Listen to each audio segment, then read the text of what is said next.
Welcome to this video on further complex numbers. We will explore advanced concepts to build upon the foundation established in FP1. Presented by CAIE for Edu-Sphere Academy. We can map points between the z-plane and w-plane using specific formulas. Let's look at the transformation w equals z squared. If z lies on a circle defined by x squared plus y squared equals 16, we know the modulus of z is 4. By applying this, we find the resulting locus on the w-plane is a circle with a radius of 16.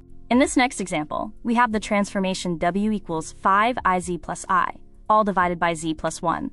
Our goal is to show that the image of the unit circle, where the modulus of z is 1, is actually a straight line in the w-plane. We start by rearranging the formula to make z the subject. By eliminating z, we find the modulus of w minus 5i equals the modulus of w minus I. This represents the perpendicular bisector between the points 0, 1, and 0, 5, which results in the horizontal line versus equals 3. This shows that a circle can indeed be transformed into a straight line. Now, let's consider the transformation w equals 3z minus 2 divided by z plus 1.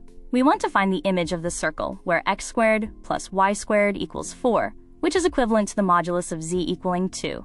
As before, we rearrange to express z in terms of w.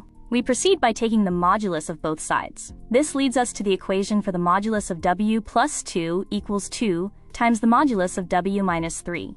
Our next step is to find the specific equation for this new locus. To find the equation, we replace w with u plus iv and group the real and imaginary parts. After removing the modulus, expanding the brackets, and moving all terms to one side, we simplify the expression.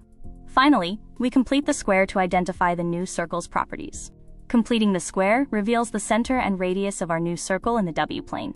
As shown, the transformation maps the original circle into a new circle centered at 14/3, 0 with a radius of 10/3. For our final case, consider the transformation w equals iz minus 2 divided by 1 minus z. We want to show that if z lies on the real axis, w lies on a line in the w-plane. We start by making z the subject of the equation. Since we don't know anything about the modulus of z here, we replace z with x plus iy. We then substitute w as u plus iv and carefully separate the real and imaginary components of the resulting expression. Because z lies on the real axis, the imaginary part of our expression must be 0. By setting the imaginary part to 0 and solving the resulting equation, we can determine the path of w in the w-plane. The calculations confirm that the transformation results in the straight line versus equals -1/2 u minus 1. This concludes our look at transformations and the various ways complex functions behave.